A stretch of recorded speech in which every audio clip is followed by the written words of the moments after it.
Alam natin na kailangan nating kumain ng healthy diet para mapababa ang ating cholesterol level para protektahan ang ating puso. But it is very common to put it off not until tayo ay nakakaramdam na ng simptomas ng pananakit sa dibdib, squeezing, tightness in the chest, and difficulty breathing before tayo mag-change ng ating diet. Ang cholesterol is not generally bad.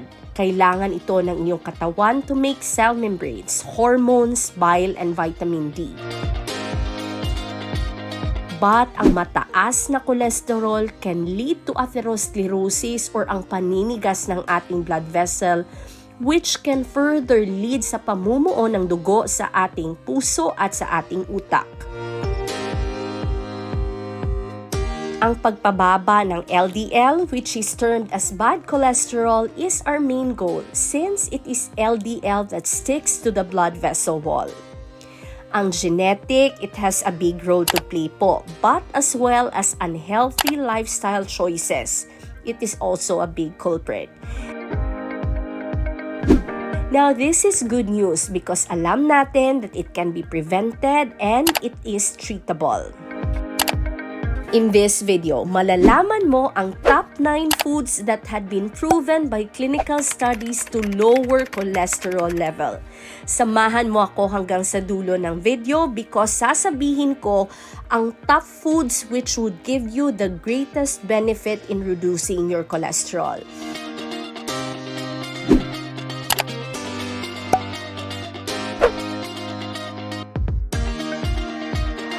Ito ang top 9 foods that had been backed by clinical studies to lower cholesterol. Avocados. Ang avocado fat po is made up of oleic acid. Ito ay napakahalaga because ito ay may kakayahan to lower LDL. Ang good thing pa nito besides lowering LDL, ang oleic fatty acid na makikita natin sa avocado helps maintain the level of your high-density lipoprotein or your good cholesterol. Ito po ay napakahalaga because it can offset any detrimental effects of bad cholesterol. Ang avocados ay mayaman din sa antioxidant vitamins tulad ng vitamin A, C, and E. And it also has high soluble fiber content. Ang avocado oil, which has a subtle sweet flavor, is a good choice kung ikaw ay magluluto if ang cholesterol level mo ay mataas. Turmeric. This yellow spice has curcumin. Ito po ay isang mabisang anti-inflammatory and antioxidant. Clinical trials have shown that ang turmeric can lower your LDL as well as your triglycerides. Ang triglycerides po ay ang level ng cholesterol na makikita natin sa ating bloodstream. Plus, ang turmeric din ay napakahalaga because it prevents LDL from being oxidized. This is very crucial since it is oxidized LDL that can lead to atherosclerosis or ang paninigas ng ating daluyan ng dugo. Unsalted walnuts and hazelnuts. Ang nuts ay high in polyunsaturated fatty acids and alpha-linolenic acid, which is a plant-based source of omega-3 that helps lower bad cholesterol. Raw garlic. Consuming half to 1 clove of raw garlic per day lowers LDL by as much as 10%. Because ang garlic, it decreases the absorption of cholesterol sa iyong katawan. But you need to know that ang paggamit ng garlic powder will not give you the same benefit po because of the loss of an active compound during processing. Fresh and natural is always best. Kung i-combine mo ang 20 grams of raw garlic and 1 tablespoon of lemon, it can lower both cholesterol as well as blood pressure if you are concerned with both. If may natutunan ka sa video na to, please let me know by simply clicking sa like button below. This will also help the channel grow. Also, if bago ka pa dito, please don't forget to click the subscribe and the bell button below para hindi mo ma-miss out ang ating future health videos.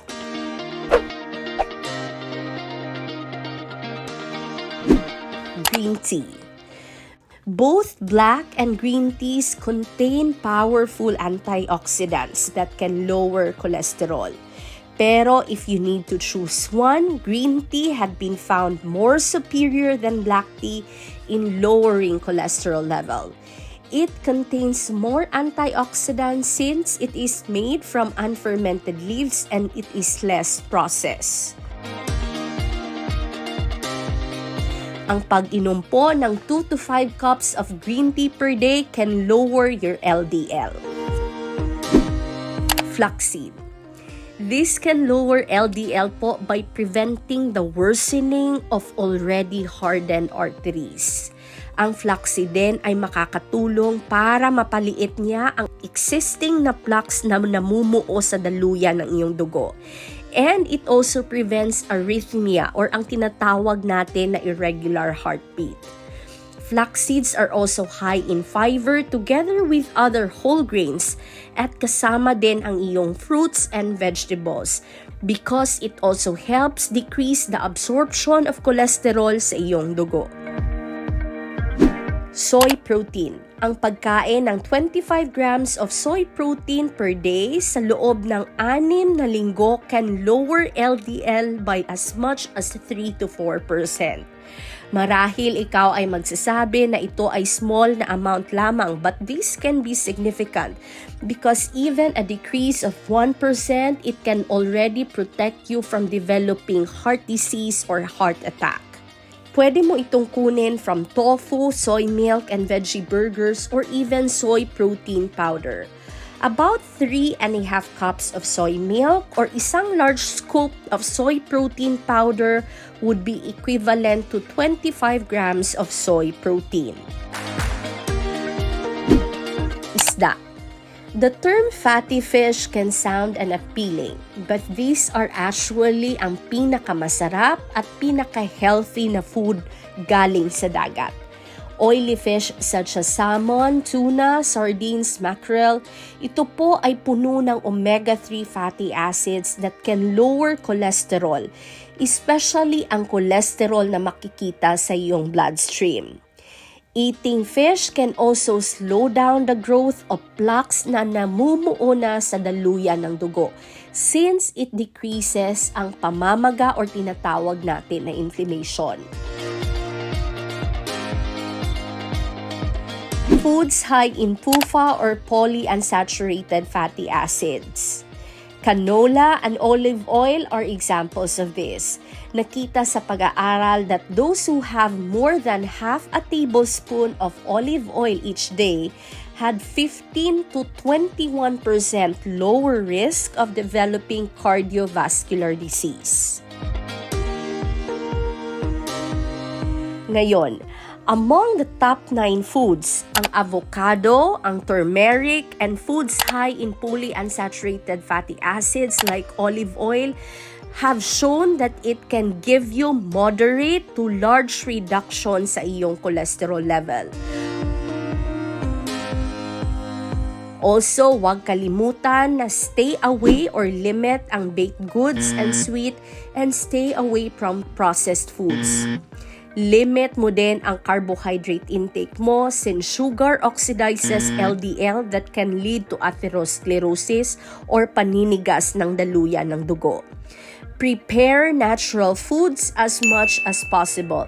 And together sa 9 foods na nabanggit ko sa video na ito, exercise because movement is life. If gusto mong malaman ang dalawang common pero inexpensive na vitamins na nakita sa pag-aaral na may kapasidad to lower cholesterol level, please check on this video here. If may katanungan ka, please comment down below because I would really get back on you. Maraming salamat sa panunood. This is again Doc Sherry. Stay safe, stay happy and healthy. God bless you. Hi Hi, Doc Cherry po, Doctor of Physical Therapy. Good news sa mga nandito sa Pilipinas, available na po ang BeFREEZE Fragrant Cooling Gel. This is a unique formulation of Arnica montana extract, which had been proven sa mga pag-aaral that it has the same effect as that of ibuprofen in relieving the pain without any side effects. Napakaganda po nito for muscle, joint, and even arthritis pain. A little goes a long way. Ipahid mo lang ang konting amount 2 times a day and you can really see and feel the difference. This one is already available for national shipping through Shopee and with cash on delivery option. This is a unique formulation. It is non-greasy and it is fragrant. Pwedeng-pwede mo ito magamit sa iyong opisina dahil it really smells that good. Try BeFREEZE Fragrant Cooling Gel and see for yourself the difference. God bless you po.